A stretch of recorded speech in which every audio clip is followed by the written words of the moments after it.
নমস্কার বন্ধুরা, রান্নাঘরের টুকিটাকিতে আপনাদের সকলকে স্বাগত। আজ আমি আপনাদেরকে সম্পূর্ণ নিরামিষ পনির রেসিপি বানিয়ে দেখাবো, যা আপনারা রুটি, পরোটা, পোলাও যে কোনো কিছুর সঙ্গে পরিবেশন করতে পারবেন। প্রথমেই একটা মিক্সির জার নিয়ে নিয়েছি, এর মধ্যে দিয়ে দিচ্ছি 7-8টা কাজু বাদাম, 2 চামচ পোস্ত দিয়ে এই কাজু আর পোস্তটাকে প্রথমে শুকনো অবস্থায় গুঁড়িয়ে নিতে হবে। তারপর এর মধ্যে দিয়ে দিচ্ছি 3টে কাঁচা লঙ্কা, সামান্য একটু আদা আর 2টো মিডিয়াম সাইজের কুচিয়ে রাখা টমেটো, আর অল্প একটু জল দিয়ে একটা মিহি পেস্ট তৈরি করে নিতে হবে। এবার এখানে 200 গ্রাম পনির নিয়েছি, পনিরগুলোকে ছোট ছোট করে কেটে নেব। ঠিক এই রকম কিউব কিউব করে কেটে নিতে হবে। এবার গ্যাস অন করে একটা কড়াইয়ের মধ্যে বেশ কিছুটা তেল গরম করে ওর মধ্যে সামান্য একটু নুন দিয়ে তেলটাকে কড়াইয়ের গায়ে খুব ভালো করে চাড়িয়ে দিতে হবে।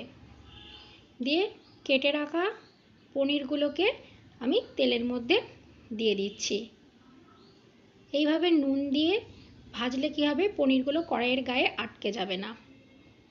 দেখুন, নাড়াচাড়া করে আমি পনিরগুলোকে হালকা করে ভাজবো, খুব একটা কড়া করে ভাজার কোনোই দরকার নেই। খুব কড়া করে পনির ভাজলে পনিরগুলো কিন্তু শক্ত হয়ে যাবে। দেখুন, এই রকম হালকা করে আমি পনিরগুলোকে ভেজে নিয়েছি। এবার পনিরগুলোকে তেল ঝরিয়ে উঠিয়ে নিতে হবে। পনিরগুলোকে তেল ঝরিয়ে উঠিয়ে এধারে একটা বাটির মধ্যে গরম জলের করে রেখেছিলাম আগে থাকতে, তার মধ্যে পনিরগুলোকে ডুবিয়ে রাখছি, তাহলে পনিরগুলো কিন্তু ভীষণই সফট থাকবে। এবার ওই পনির ভাজা তেলের মধ্যে গোটা গরম মশলা ফোড়ন দিয়ে দিয়েছি। ফোড়নটা একটু ভাজা ভাজা করে যে মশলার পেস্টটা করে রেখেছিলাম সেই পেস্টটা আমি এর মধ্যে দিয়ে দিলাম, আর মিক্সির বাটিটা ধুয়ে কিছুটা জল দিলাম।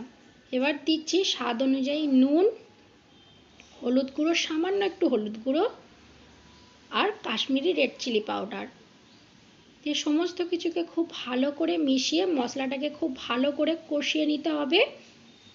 গ্যাসের ফ্লেমটা লো টু মিডিয়ামে রেখে মশলাটাকে কষাতে হবে, কারণ এর মধ্যে কাজু আর পোস্ত দেওয়া আছে, তাহলে কিন্তু তলায় লেগে যাবে। দেখুন, মিনিট 5 সময় গ্যাসের ফ্লেমটা লো টু মিডিয়ামে রেখে মশলাটাকে কষিয়ে নিয়েছি। মশলা থেকে খুব ভালোভাবে তেল ছেড়ে গেছে। এবার ভিজিয়ে রাখা পনিরগুলো আমি এর মধ্যে দিয়ে দিচ্ছি, আর ওই গরম জলটাও এর সঙ্গে আমি অ্যাড করে দিচ্ছি। দিয়ে সমস্ত কিছুকে খুব ভালো করে মিশিয়ে এটা ফুটে ওঠা পর্যন্ত অপেক্ষা করতে হবে। দেখুন, খুব ভালোভাবে ফুটে উঠেছে। এবার গ্যাসের ফ্লেমটা লোয়ে করে দিয়ে এটাকে ঢাকা দিয়ে কিছুক্ষণ ফুটিয়ে নেব। দেখুন, মিনিট 5 খুব ভালো করে ফুটিয়ে নিয়েছি, গ্রেভিটা অনেকটা ঘন হয়ে গেছে। এবার এর উপরে স্বাদ অনুযায়ী চিনি দিয়ে দিলাম। নিরামিষ রান্না একটু মিষ্টি মিষ্টি হলে ভীষণই ভালো হয়। আর দিয়ে দিলাম সামান্য একটু গরম মশলা গুঁড়ো আর সামান্য একটু ঘি। এই সমস্ত কিছুকে মিশিয়ে দিয়ে আবার 1 মিনিট আমি খুব ভালো করে ফুটিয়ে নেব। দেখুন, 1 মিনিট খুব ভালো করে ফুটিয়ে নিয়েছি। এবার গ্যাসের ফ্লেমটা বন্ধ করে এটাকে ঢাকা দিয়ে বেশ কিছুক্ষণ স্ট্যান্ডিং টাইমে রেখে দিয়ে তারপর আমরা পরিবেশন করব। দেখুন, তৈরি হয়ে গেছে সম্পূর্ণ নিরামিষ পনির। তো বন্ধুরা, আমার এই রেসিপিটা কেমন লাগলো কমেন্টে অবশ্যই জানাবেন। ভিডিওটা ভালো লাগলে একটা লাইক করে চ্যানেলটাকে সাবস্ক্রাইব করে নেবেন। আজকের মতন এই পর্যন্তই। ভালো থাকবেন, সুস্থ থাকবেন। ধন্যবাদ।